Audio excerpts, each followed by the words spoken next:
Tout le monde était d'accord pour envoyer tous ces jeunes-là au casse-pipe. On a quand même été 2 millions d'individus en 7 ou 8 ans de guerre à aller là-bas. Que ça soit la part d'une armée de carrière, oui, je comprends. D'abord, on était encadré par des gens qui arrivaient d'Indochine, qui s'étaient pris une pâtée monstrueuse et qui voulaient se rembourser sur la peau des Arabes. Ça, ils le disaient comme ça, crûment. Mais à côté de ça, une partie du contingent ait joué ce jeu-là, je ne pouvais pas l'admettre. Chez mes camarades, il y avait aussi des gens comme moi, c'est évident. Des gens moi j'ai souvenir d'un petit boulanger, Daniel, dont je parle dans mon livre, qui est mort bêtement et tout, et qui n'avait pas du tout de formation politique, qui était un môme gentil comme tout, mais qui me disait, mais Benoît, qu'est-ce qu'on fout ici? Pourquoi on a vu les emmerder, ces pauvres gens? Et il s'est fait tuer dans une embuscade tout bêtement. Et bon, c'est pas lui qui aurait dû payer pour toutes ces saloperies, quoi. Et puis à côté de ça, il y avait d'autres gens qui étaient capables de se renier complètement. Et des gens qui n'étaient pas forcément des gens simples, c'était des gens qui faisaient partie d'un certain milieu intellectuel et tout. Je lui dis, vous faites de moi ce que vous voulez. Je suis là, je refuse pas de faire mon service militaire. Mais je refuse de tirer sur des gens que je ne connais pas. Et j'ai passé un an à ramasser les morceaux d'un côté comme de l'autre, à soigner tout le monde sans distinction de race, de religion et de culture.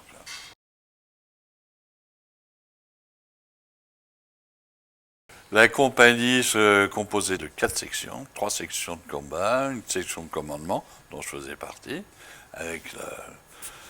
parce que je me trimballais avec le matériel infirmier, c'est-à-dire un brancard, tout le matos, 28 kilos sur le dos. Bon, on me demande d'aller soigner des gens. Je vois que les gens sont pas forcément...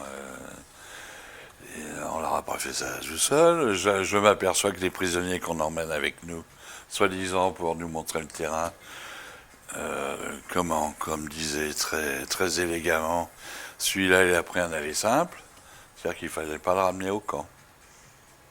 Donc la façon de l'éliminer la plus simple, c'était pas une balle, parce que ça faisait du bruit et que ça nous faisait repérer. C'était, on l'égorgeait sur place. J'ai encore l'impression que c'est un autre moi qui ai vu ça, parce que j'ai du mal à me représenter encore toutes ces choses, et je les ai vues de mes yeux vus, avec les poings crispés, sans rien pouvoir faire, en me disant, mais c'est pas possible, je suis en train de faire un cauchemar. C'est pas pour rien que mon livre s'appelle Les Égorgeurs. Hein. Et les égorgeurs, c'est pas forcément ceux d'en face. Hein. C'était aussi.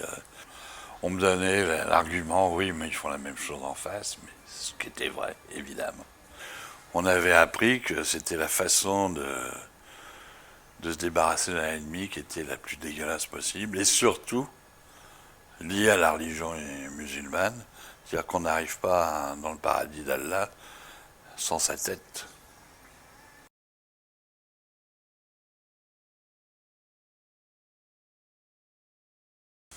C'est un journal de marche, quoi, un journal de route, comme on dit, un carnet de route,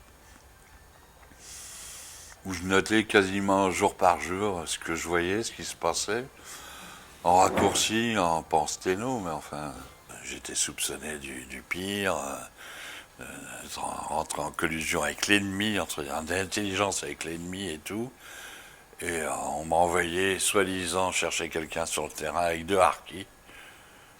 Et les 2 harkis étaient prêts à me faire la peau. Et là, je les ai fait passer devant avec le fusil armé. Et je m'en suis sorti. J'ai quand même eu très chaud aux fesses à l'époque, parce que je me suis retrouvé avec 5 officiers de sécurité militaire pour moi tout seul. Ils voulaient me faire dire des choses que je n'ai pas dites. D'abord, ils n'ont pas trouvé ce que j'avais écrit, et surtout, ils m'ont pris pour un débile, quoi. Ils m'ont mis en face de la réalité en me disant, voilà, t'as de la chance, on n'est pas en guerre, sinon c'est 12 balles dans la peau, et voilà. Quand on a 21 ans, on réfléchit un petit peu quand même, même si on a des convictions, on se dit, bon là, il faut pas faire le con, quoi.